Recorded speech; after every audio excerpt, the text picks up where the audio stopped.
is looking very ominous out there right now. Actually, usually it's like a nice sunrise, but that looks like the Portland that I know. That's how it should be. If you're in Portland, yeah, you don't want to be out right now.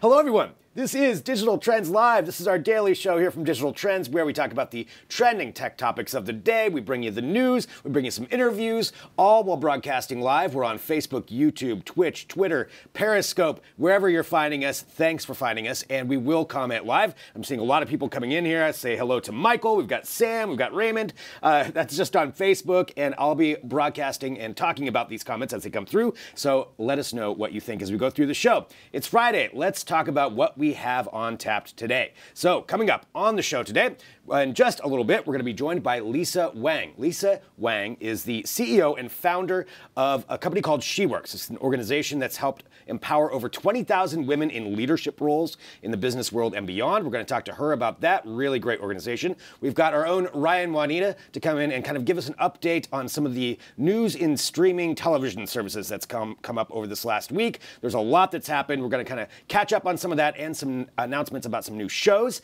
And we also have Drew Prindle, who's going to be back in here, our emerging technologies editor, to talk about his flight in the Icon A5 airplane. Drew flew a plane, which is terrifying and awesome at the same time. We're going to talk to him about that. But I'm Greg Nibbler, and joining me here in studio making his debut on Digital Trends Live, it's Juan Garcia. Hello, Juan. Thank you. Thank you for the invite. I'm happy to be here for the first time. Yeah, right. I didn't realize. First time. I didn't realize it's the first time we do this show. Yeah. Because we have done, other shows. Yeah, we've done Trends with Benefits. Trends with Benefits many, many times. But you're right. It's my first time on DT Live. Thank you. Well, thank you for having in here. And if you don't know, Juan is the editor-in-chief of DTES, which is our Spanish language website, Digital Trends in Spanish. A lot of people don't know that we have an Spanish. You should tell them that we do. Yeah, if you speak Spanish, if you have your boyfriend, your girlfriend, your wife, your husband talk Spanish, tell them that Digital Trends has a Spanish site. And it's a great site. And it's awesome. Absolutely, yes. So Juan is here. His fans, I know, are just joining in right now. The fans. I know you have all of your fans.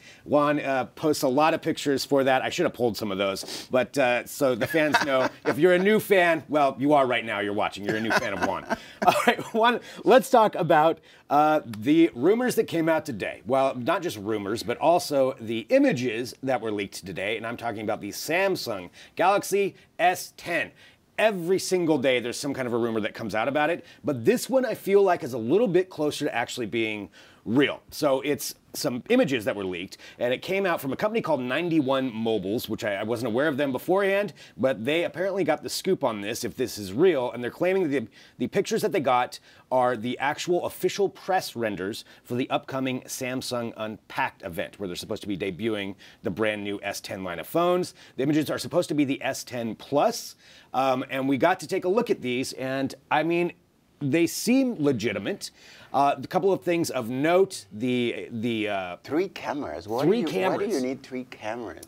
Well, so the 3 cameras, I read up on one this. One for depth. Yeah, one for depth. One for a telephoto lens, some kind of a wide-angle sensor, and then a standard lens is what the idea is. And again, this isn't officially from Samsung. That part, but then the hole punch in the front. Now, I want to know your opinion, and I'm curious what everybody watching thinks, because everybody semes to have hardcore opinions. Everybody, when the notch came on, everybody was, oh, that's ugly. Oh, that's, horrible thing. Yeah. And people hate the notch. Little by little, Google adopted it. And then it said, okay, it's not too bad. You don't even notice it, you know, if there. So I guess we're going to have the same reaction with this hole, or whatever you're going to call it.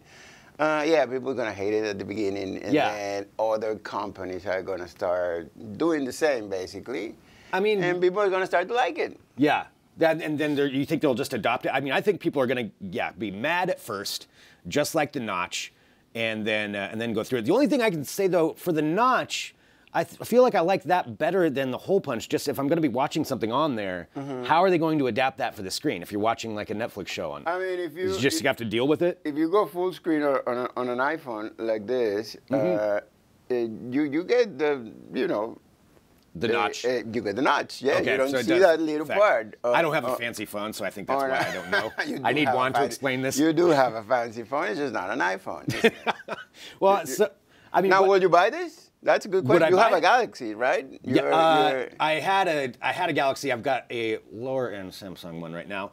I don't even know which one it is. But yes, I would have a Galaxy. I do like the Galaxy. Will you buy phones. this one, this particular one? Will I buy it? No. Would I buy it if it was free? Would I use it? $1,000. If you gave me $1,000, okay, Juan's going to give me $1,000. You just heard that. It's going to be $1,000. Right here. $1,000 and some change, you know. Oh, yeah, at least. Well, because that's the S10 Plus that they're showing. And there's speculation that another thing they might be adding in there is a 1 terabyte card for storage. Yes.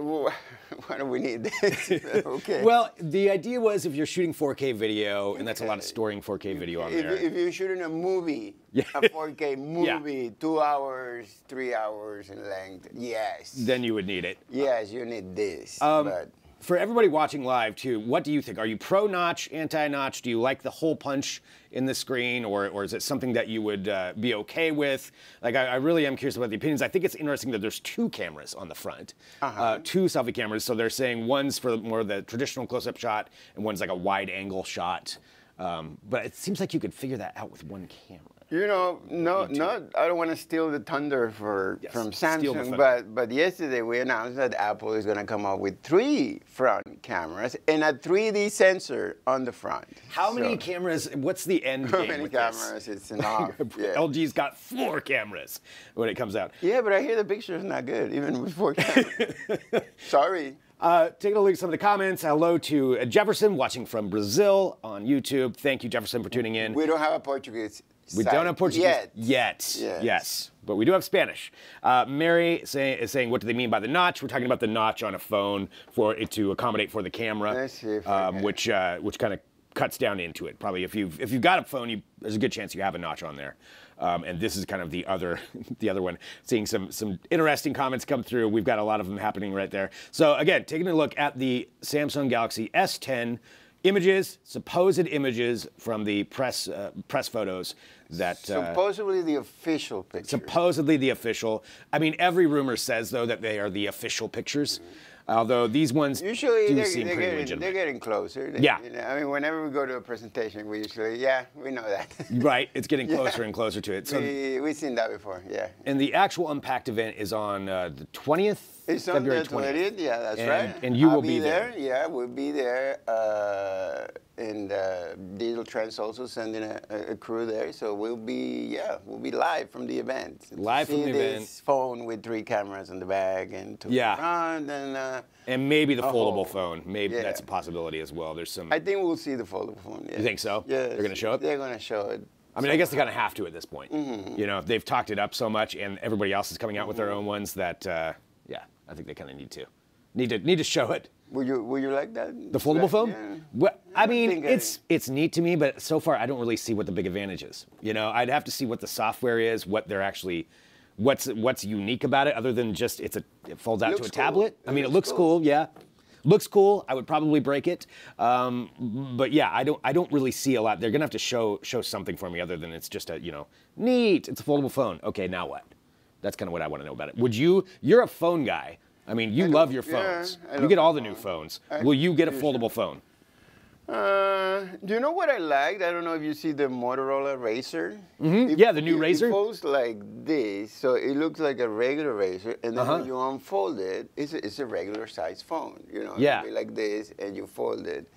And I like that. Yeah. That I like. But the big one that became that opens up to a giant tablet. I don't know. I feel like you will have it and you will never use it like unfold, you know, unless, I don't know, somebody told me if you're in a plane, you know, you want to watch a movie, maybe in a bigger screen, okay, you unfold that. I guess, but how hard is it just to carry a tablet with you? Yeah, exactly. But other than that, you know, what is the need? Well, that's what I mean. Once the software side comes into it, and there's some speculation that maybe it'll be something to do with gaming, some kind of a gaming aspect. I can see that. But maybe we ask the people, if you would be know, interested in a foldable phone, what interests you in that? Is that something you would want? I know that's not on the docket because we do need to get some other topics, but drop your comments in there. Let us know what you think. And again, thanks to everybody who's commenting through. I'm seeing a lot of them coming through. So let us know what you think about the foldable phone, and then also just the S10 images that we had there. We do need to get to our Read 'em and Weep segment, though, because yes, we read the comments even when we're not live. We read all the comments that come through across Digital Trends. So if you write it, we'll read it. And this is the section of the show where Jake has pulled up some different comments from across our media platforms, and we're going to take a look at those live right now. This is Juan's, again, first time here for Read 'em and Weep. So let's take a look at what we've got. Is it like coming mean through. tweets? Is that similar to mean sometimes tweets? it is. Okay. Sometimes they're very complimentary. Okay. Those ones don't always make it onto Read 'em and Weep. But we've got some, so we'll have those coming through here in just a minute as we get those pulled up, and we'll be able to take a look at those. I'm seeing Raymond in the live chat just said, foldable phone, no thanks. That is that is what he is saying. It's going to be expensive. That's the other thing. Yeah, it's going to be very expensive. Yeah, probably a couple $1,000s for that one when we get through that. If you didn't notice there at the beginning, we're testing out some new things too for Digital Trends Live, where we've got the sidebar, which is pretty cool. So we're going to start giving you a rundown of what we're going to be talking about as we go through the show. I feel like I'm in Sports Center, you know. Yeah, it's very official. Very official. Da da da da da da. Okay, well, it looks like we're having a little bit of an issue with the Read 'em and Weep segment, so let's just go on and talk about some more tech headlines. We will circle back, though. We will get to that Read 'em and Weep segment. Let's talk about some other news. Juan, let me ask you this. Okay. So, UPS has announced that they are expanding their in-home delivery service to take on Amazon Key. If you don't know what Amazon Key is, it's the Amazon's system to where if you order something on Amazon, somebody can show up and you can give them like a one-time code where they would be able to enter in your house, drop off the package, and then close the door. It's called the Amazon Key service, and they've had that going for a little while. We actually have people here who use it and say that it's good. It will never work in my house. Why not? I have a big Akita dog that weighs more than 100 pounds. Yeah.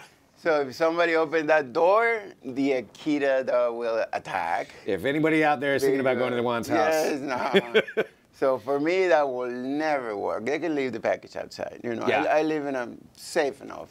Yeah, you don't get packages stolen? No, well, yeah. But, you know, I mean. Yeah, I mean, I feel like, I've definitely had packages stolen in my neighborhood. But this. Important stuff? Oh, yeah. Yeah, there's a lot of package thieves around here. Okay, it's a new thing, I guess. Yeah, people do it, especially around Christmas. Yeah. They go and. Definitely around Christmas. So UPS, though, is trying to compete with Amazon in this aspect, especially for the delivery side, because Amazon's been ramping up their own delivery service, which I think is the ultimate goal for Amazon, where they just wipe out everybody and they just have their own delivery service. So UPS is trying to combat that. So they've got a thing called Latch. And Latch works a little bit different than Amazon Key in that it works for apartment complexes. So like locked apartment complexes, where there's one front door that you go into if you have the key. Now UPS is working with them and installing this latch at the front of it so they can go in and safely have the packages sitting inside.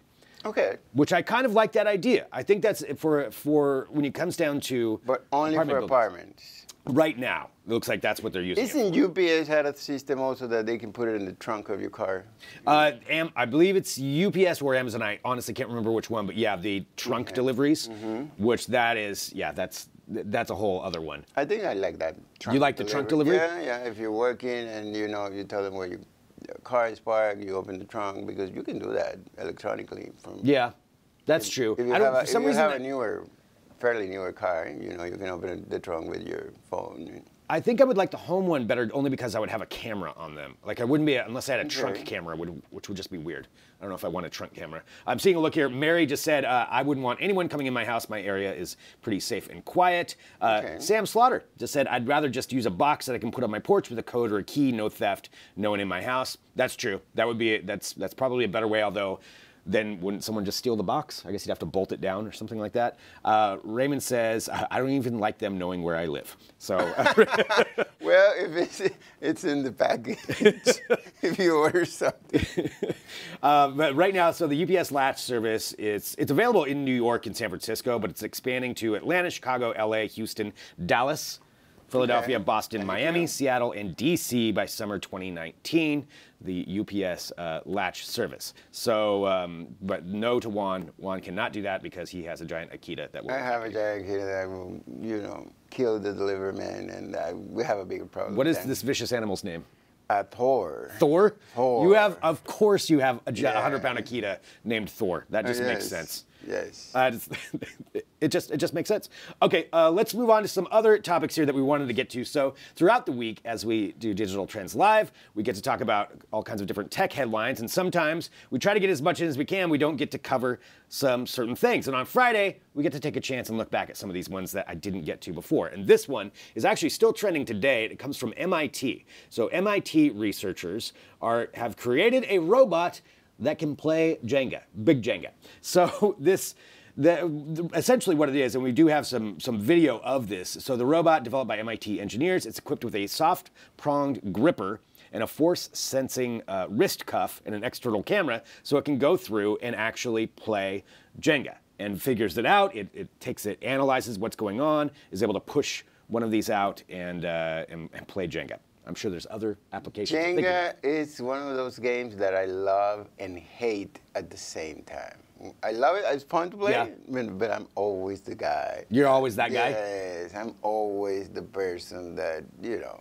Well, see, maybe you need a robot to play for you. Yes. I think that's where we could go with this. I think the real key takeaways here, other than, you know, this robot would probably beat both of us. How bored you have to be of a scientist. MIT. I was thinking about that too. To come up with this. Like, how much money was sunk into this to where, like, no, man, picture this, it's a robot, but it plays Jenga. You know? Yeah, we're really bored. We should totally do this.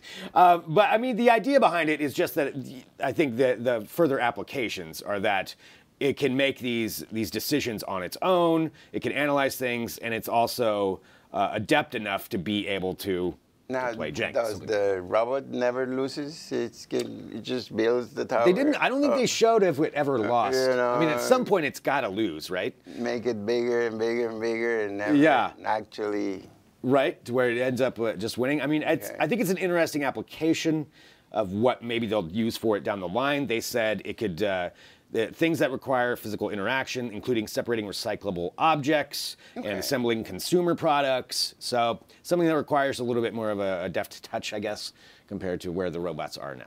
Yeah, from the engineering standpoint, the wooden pieces of Jenga are all the same size, so that's not. He's not making any distinctions there. You know, that's true. It's all the same size, the same shape, the same weight, the same everything. They just stack like this. Juan is not a fan of the Jenga playing. No, I mean, it's good. Can you imagine like game night at your house and like, they play Jenga and you play the Jenga and then you say, oh, the robot's going to play for me. And they're like, oh, really? Absolutely, I would have the robot play for me. I will win every time. No, you take bets and then you say the robot's going to play for you. Yeah. All right, we've got a couple other things here we want to get to before we take a break, and then we're going to be joined by Lisa Wang, who's going to be talking about her company. But this is another video that I wanted to get into here, and it comes from SpaceX. And SpaceX, as you know, is working on their reusable rockets, and there's a lot of that, like recovering it. We've all seen the videos where the main section comes back down, but there's also the nose cone. So the nose of it is a very important part of that they want to recover. And this video that came out is showing from one of their launches, the nose cone. I believe it's called a fairing. I didn't know that term beforehand, but that's what it's called. We'll just call it nose cone. So the nose cone comes back down, and it's going over water, and they have a boat designed just to catch it. So on this boat, the boat's name is Mr. Steven for some reason. And the reason they want to catch these things is those are $6 million pieces, those nose cones. But, we cut it out right there. So what happened is they were trying to catch it, and they almost got it. I'm watching that, I'm like, that's $6 million gently coming down. They're like, yes, we got this, and then boom, into the water, which the water will completely. People, they're going to say I'm the Grinch, but I'm not a fan of SpaceX in any of the things that they do, please. I mean, they didn't get the cone right. But they didn't get that. Yeah, they didn't get the cone. That's $6 million. Like how much you spent on the whole thing and the $6 million and the boat, especially made, you said. You know, and Mr. Steven. You missed it. Yeah, and they missed it. Well, so you're not a fan of SpaceX. What are your reasons why? I think is it Elon Musk? Yes. You don't like Elon Musk. I used to like him, but he lost me, a couple of months ago, a couple of years ago, 2019, he lost me, Wow, okay. All right. I think it's just a publicity stuff. Was it the Twitter? Was it his Twitter account? No. It's just the Model 3. It's very low quality. Oh. It's not good. He has a lot of promises. He wants to go to Mars. Of course. He's going to be the ruler of Mars. He wants to make those tunnels underneath LA. It's like, please, build a good car. How about that? Just focus on one thing. Build a good Model 3. Elon Musk, if you would like to join us here on the show and refute Juan's accusations, then please sure he's watching. Join us. I'm sure he is right now, too. Thank you, Elon. Tweet about that. All right, well, I know we need to get to a break because we do have our guest coming on here in just a minute. A little bit later in the show, we're going to be joined by Drew Prindle. He's going to be talking about flying in an airplane. I believe he actually flew the thing. We're going to have Ryan Juanita on to talk about different streaming service news, some different things that have come out this week. So we're going to get an update on all of that. But up next, we're going to be joined by Lisa Wang, who is the CEO and founder of a company called SheWorks, helping to empower women executives and entrepreneurs. And we're going to talk about her really interesting story. Also, she's in the USA Gymnastics Hall of Fame. So, boy, no real big accomplishment there. We're going to be talking to her. Incredible person. So we've got lots with that. We're broadcasting live. We're broadcasting live across all of our different platforms. So make sure you get your comments and questions in there. And we do love everybody who's joining in. It's nice to see some familiar faces every day. Juan, thank you for coming in here for this. Thanks for the invite. Absolutely. Anytime you're in town, come in. Join us. So, and don't try to get into his house. He's got a big Akita. So just warning everybody. All right, let's take a break. We'll be back here in a minute with more Digital Trends Live.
Welcome back to Digital Trends Live. Thank you, everybody, for joining us today. We are broadcasting live across many different platforms, which means we can take your comments and questions as we go through, bringing you the tech headlines and great interviews. And our next interview I'm really excited about this. So we are joined right now by Lisa Wang, the CEO and founder of SheWorks. Hello.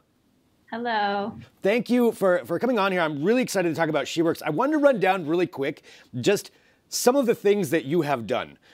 So you're the founder of the Academy. You're a member of Forbes 30 Under 30. You're a national writer, a keynote speaker, a podcast host. You're in the USA Gymnastics Hall of Fame. That's just a few things. I mean, it doesn't sound like you spend a lot of time, working on anything at all. No, not at all. Well, with this, being the founder and CEO of SheWorks, it's really an incredible thing. So you've helped empower over 20,000 women in executive and entrepreneurship roles. And I wanted to maybe just go back a little bit before we even get into that and talk about you. When did you find your interest in startup businesses and entrepreneurship? I kind of fell into startups and venture capital. I actually started my career in the hedge fund space. Okay. So my first job out of college, I was an analyst at a hedge fund in Wall Street. And I got to a point where I was there for almost 2 years, and I just felt like I didn't have the sense of creative ownership and impact that I wanted in my role. And I would read TechCrunch on the side in one of my screens, and I would just look at all these things that people were creating and thinking about what I would be able to do if I had the time and ownership over my abilities to actually create something of impact. And so I just took the leap. Didn't really know what I was doing, and ended up creating a food tech startup. So it was actually an on-demand late night munchies company. And it served my own needs as a college graduate in New York City. But I realized pretty quickly that logistics was not the dream that I had. And I actually, through the process of fundraising for that company, and personally navigating the 94% male dominated investor landscape, going to Silicon Valley for the first time and living the struggle that we hear about.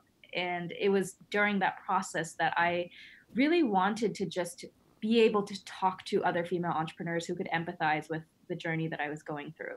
And the events that I would go to that were women oriented tended to focus more on problems rather than solutions. And I created SheWorks to create the space that I couldn't find, which is a space where female entrepreneurs were coming in to take action, to learn the right skills, to build meaningful relationships with investors, and really get their foot in the door to build their dreams. And so I created that space really as something that I needed, because I just found that, especially when it came to venture capital, it really was, and in many ways still is, a boys' club. And the hardest thing for a lot of early entrepreneurs who don't naturally grow up in those networks is just how do they get their foot in the door. And that was the first step that SheWorks really addressed, was building genuine relationships and creating a space for women and investors and other female entrepreneurs to connect with each other. That's such an important thing, because I had no idea 94% male dominated when it comes to that, and let alone just getting your foot in the door at all. Let's talk about some of the different things that SheWorks does. So you said, you created it because you need that space. How does it work for say there's a female entrepreneur out there right now who wants to have access to something like this? Like, how does that work, and what kinds of different programs do you have for them? Sure.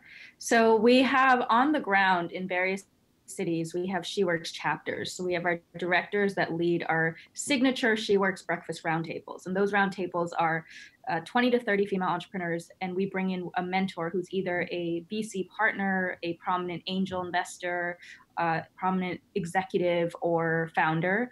And they come in to share a specific expertise on a specific topic. And we make sure that those topics are actionable. So it's always a how to X, how to navigate early stage fundraising processes, how to own your business model and numbers. And the goal of each of these roundtables is to create a space where you can actually ask your questions, get those answered, exchange asks and offers, and walk away with tangible skills or action items that you can apply to your business that day. And so those are roundtables, and those have taken place in 7 cities around the world. We've held over 300 of those in the past few years, all led by our local community chapters. We have our summits, and our summits have brought together over 600 female founders who are actively fundraising to connect in small groups with investors. And we have a couple notable wins from that, including we helped the 14th ever African-American female founder raise $1 million. We connected her to her white male lead investor. And so we're at SheWorks, we're very much focused on giving women a priority seat at the table, but any type of person, any gender, any race is always welcome at the table, because we believe you can learn from everyone. Absolutely. So we have our roundtables, we have our summits, and then we have our fundraising boot camp. So it's the Fast Track Fundraising Boot Camp, helps women who are really committed to streamlining their fundraising process and who just want to learn the skills to build the right target investor list, to really refine their pitch decks and their pitches, and understanding how to navigate investor meetings. So we address things like, how do you answer sexist questions when you're inevitably asked them? And you have a cohort and you have masterminds. So that's all done virtually. So essentially we have our offline programs, and then we have our online fundraising boot camps. Sounds like a lot of different options then for somebody who's looking for information. I mean, I think all of those points that you just brought up are difficult things if you have no experience at it and you don't have access to that kind of information. I mean, how do you know how to handle a venture capitalist meeting? I mean, that's important things that you're really addressing, which is really cool. I wanted to touch back on one thing you said, your local community members or local community organizers. How does that section of it work? Yeah, so actually in 2019, we are looking for new chapter directors. So we actually have a pretty big wait list of different cities that are ready and wanting to launch SheWorks chapters. And for us, we care a lot about quality and consistency of events, because it's very easy when you start focusing on scale and quantity that you lose the magic of what it means to really be part of the SheWorks community. So what that looks like is that we train all of our directors. So we put them through a rigorous masterclass training and certification program over the, as they do events over the course of the year, they have masterminds themselves. So every quarter, the directors come together and over a Zoom call and also share their challenges or things that they're learning within their respective communities. And they help each other build their local communities. So it's a really collaborative process. And it's also a pretty rigorous one because we care a lot about preserving the magic of how to create a SheWorks networking event and a SheWorks roundtable, because that's what has really made us stand out from other community groups, is because we're focused on action and ambition and altruism, which are our 3 core values. Wow, it's so admirable what you've created here with this, and I love that everything's actionable. So you're going into a meeting, it's not I'm sorry, not like a bunch of fluff information. Like, it's something you can actually use and can help these people, help these people out. Where can people go to find more information? What's the best way? The best way is to just go on our website, sheworks.com, SHEWORX.com. Fantastic. Lisa, thank you so much for taking some time to talk about this, and best of continued success. And thanks for joining us. Thank you. Fantastic. So that was Lisa Wang from SheWorks. Thank you so much for coming on. Very important organization and very cool what she's doing and helping people out. So over 20,000 women empowered so far. Go there, sheworks.com, and take a look at that. Coming up on Digital Trends Live, we're going to have Drew Prindle, who's going to be joining us in here to talk about his adventures in a flying machine, a flying car. And up next, we've got Ryan Juanita to kind of give us a little bit of information about some news in streaming. What has happened in the world of streaming television over this last week? We're going to be covering that, all while broadcasting live, taking your comments and questions. Drop those in here, and we will get to those. We'll be back here in a minute with more Digital Trends Live.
Welcome back to Digital Trends Live. Thank you, everyone, for joining us.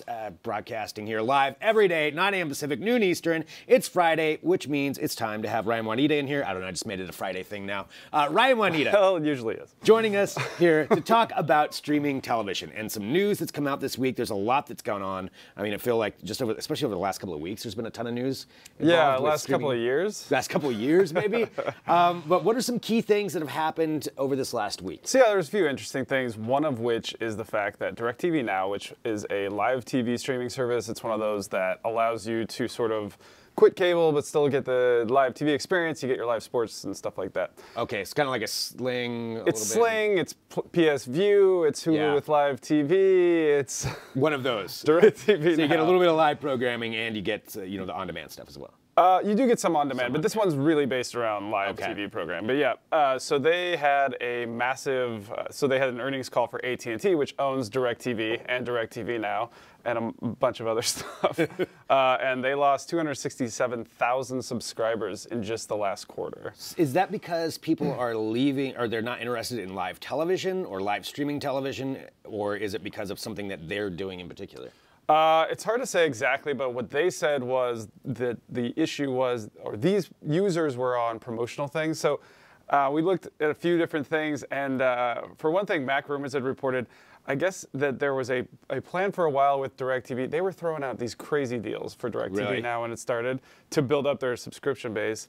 And one of the deals was if you pay for 3 months of it, which was, I think, a minimum of $105, you would get a free Apple TV, which costs like $175. And you can cancel anytime. So they really threw out a ton of promotional stuff. And then a bunch of people canceled. Yeah, when we were writing the sort of like roundup about it, was like, wow, you can get some screaming deals on this. And I think they were giving away a Fire TV for a while after that, and just, please join the service. So I don't know.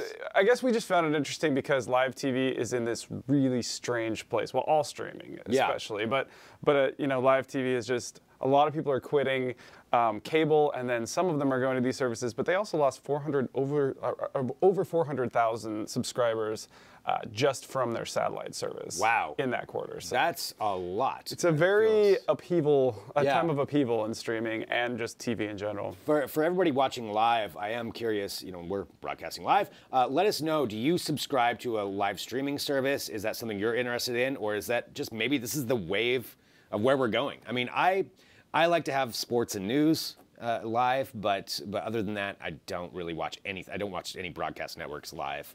Yeah. But I like news and sports. That's kind of what those are the big ones. Those are the big ones. Yeah. Raymond just said live TV is useless for me. So I mean, yeah. And if you're not a sports fan, there's not there's not a lot going on. You can get your news elsewhere.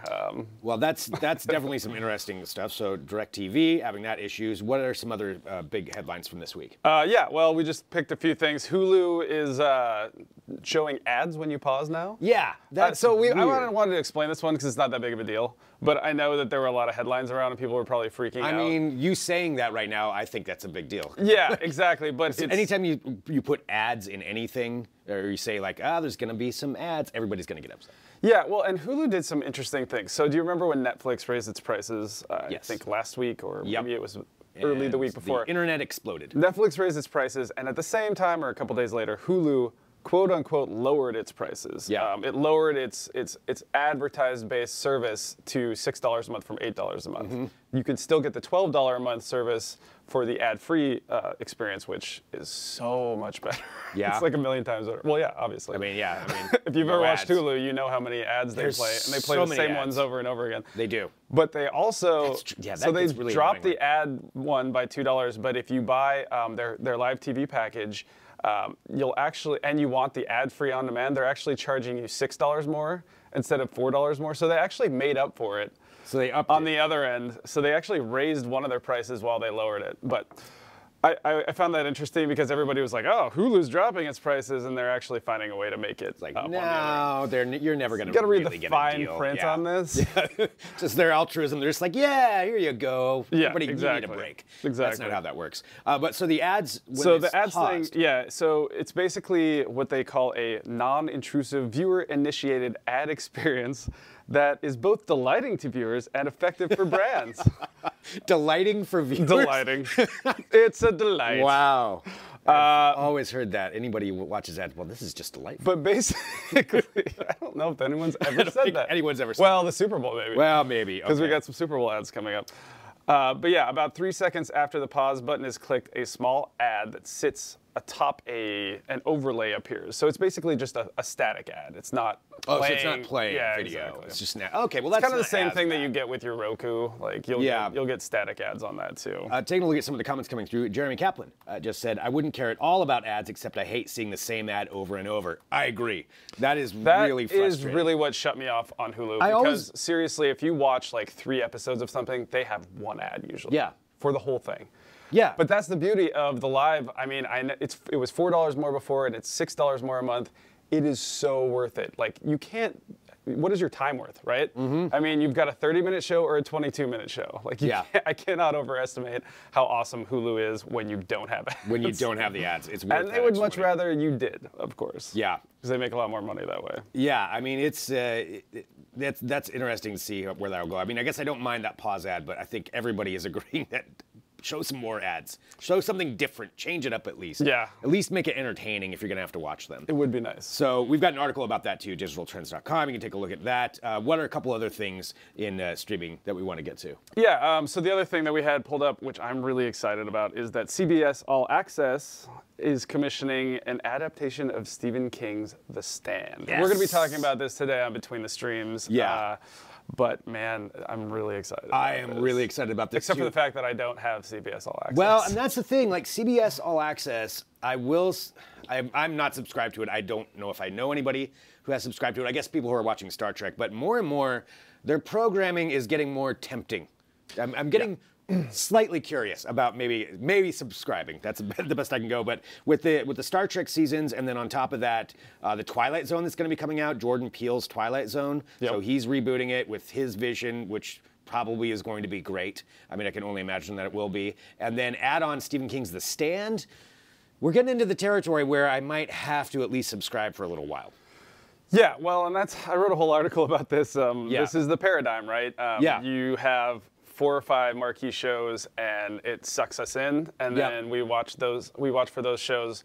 But the question is, how many services can you do that? There's so many. How much of that can you afford? Of course, you could always like jump in for the service, jump out, go to a different one, or jump in for the marquee show and then jump out, Yeah, and just hopping around services. But that also takes a lot of work. It does. Yeah, canceling. I don't know about you, but I usually forget to cancel until it's already shows up on my checking account. And generally, it's usually kind of annoying to cancel anyway. Yeah, I mean, so the thing is, it's fun that we have more choice, and I certainly don't want to say that like choice is bad. Yeah. But really, this whole fragmentation and expansion of streaming services is turning it into a new way to spend a lot of money. Yeah. For one thing. Yeah. That is absolutely true. And the other part is you're going to see more and more of your shows that are compiled into one service spreading back out to their home networks. Once they start, we're seeing more and more of that. But I will watch The Stand. I will go to CBS All Access. I read that book, I think 2 or 3 times when I was in high school. Well, that and just the series that they had in the 90s with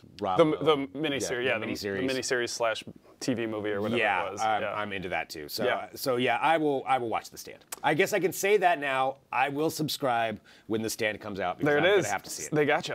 They got me. See, that's what they're trying to. They're just trying to get you. They got me. Yep. Dang it. I gave in so easy too.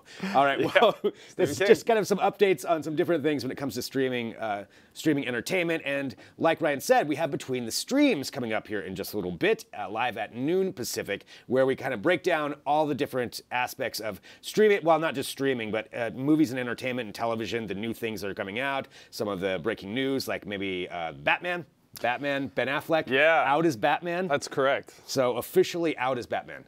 That's interesting. Who's going to fill that role? We've got all kinds of things that will be coming up on that. Ryan, thank you for joining us. Absolutely.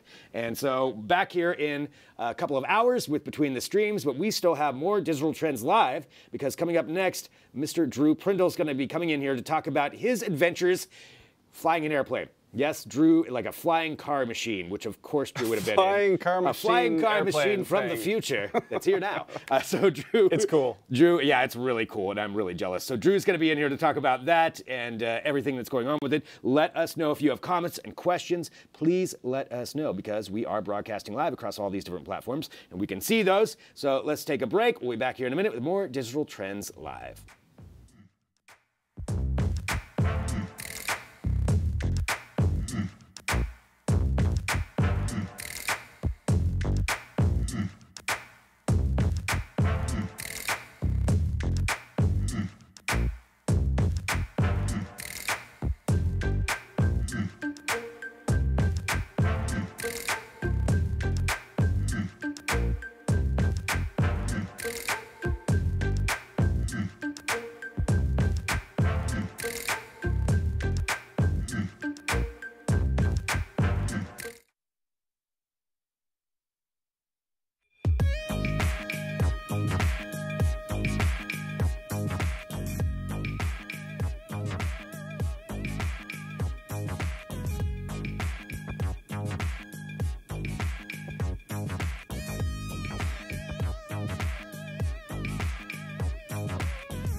Welcome back to Digital Trends Live, broadcasting live across all of our different platforms. See a lot of people in there. I want to say hello to Tony, to Raymond on Facebook. We've got everybody joining in YouTube. And if you have comments and questions, now is the time to get those in, because we are joined here with Drew Prindle, our emerging technologies editor, back here on the show. And you got to fly an airplane. Yes, I did. That is amazing. It was pretty sweet. Let's talk about this. Let's do it. So it's called the Icon A5. Yes. So what exactly is this? Because it looks like a car, it looks like a plane. I'm a little confused on what we're talking about. It is called a light sport amphibious aircraft. So it's in this light sport. Wait, it's amphibious too? It's amphibious. You can land it on water, you can land it on land. It's both. It's pretty sweet. But basically the cool thing about it, it is designed from the ground up to be absurdly simple to fly. So anybody can actually step into this. And we've got video and images too. I think is this video of you? Yeah, this is from the cockpit when I was in it. So where is this at that you went? So we were at an airport, at the Beaverton Airport, the little, it's a Beaverton, smaller Oregon. airport, yeah, in Beaverton, Oregon, and just a little airfield just off to the side. It's not like the main airport, and yeah. So it's called the Icon 5. Who manufactures this, and how are they able to get this thing to work? Because it doesn't look like it should work. I'll be honest. So it's made by Icon, is the company. I think this is the only plane that they make. I could be completely wrong about that. But it's the only one I know of. And it's got all kinds of...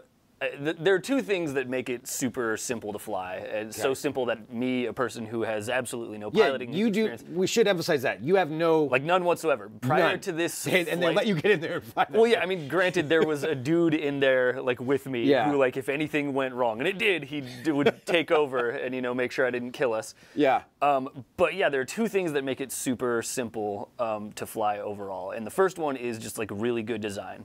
Okay. So it has all of these features that I had to read up about because it's all of this high-level flight and aerodynamic stuff that it's kind of just the cutting edge of flight and airplane design. So it's got these things called wing cuffs and also vortex generators. Those are the two main things. Vortex generators. Vortex generators. Awesome. Yeah, and those two things together essentially just make it extremely stable in the air and make it spin resistant. So if you stall the airplane and get to a point where it's not creating lift anymore, instead of spinning out of control and kind of spiraling and killing you, it's still just stable and really easy to control. We actually intentionally stalled the airplane Wow. Slowed it down to the point where there was not enough air moving over the wings. It went into a stall. And he just took his hands off. He's like, here, fine, you deal with it. And how many waivers did you sign for this? I actually didn't sign anything, amazingly. Yeah, like, they didn't make us, no contract, no nothing. They were that confident in it. Dang. But it was incredible. While we were stalling, he was like, just take the controls. You can still, turn it, bank it, do whatever. It was exactly like regular flying, except it was slower, and the thing was beeping at us and letting us know we were like dropping more than we were going forward. That's terrifying. Yeah. I mean, just how they can engineer it like this. I mean, if they can get to this, how come we haven't seen this in other planes before? I'm not entirely sure. I think it's just, nobody's really invested the time to like put in the R&D and the work to make something that's this simple.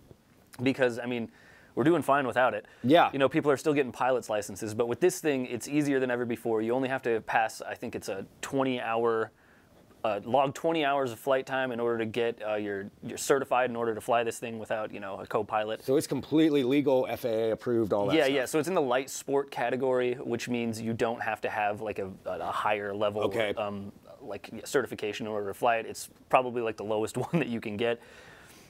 So let's talk about, because I want to get into like the pricing, because now I want one. Clearly I'm not going to be able to afford one, but still I want one. What happens like as far as landing? So you brought in the amphibious side of it. Yes. What is that? So yeah, you seriously, like, I think the reason that he showed me the amphibious landing thing is partially just because it was so cool. We just landed in the Columbia River, but also because it's easier to land. That's nuts. It's probably easier to land in water than it is to land on land. There's like a little bit more. I mean, it's obviously you can still kill yourself, but it's a little bit more forgiving. Like, so when I came down a little hot and just like bounced. You bounced off the water. Bounced off the water. So did they let you pilot it to land it? Yeah. So that's the thing. The other thing that makes it so simple to fly is it has this little gauge called the angle of attack indicator.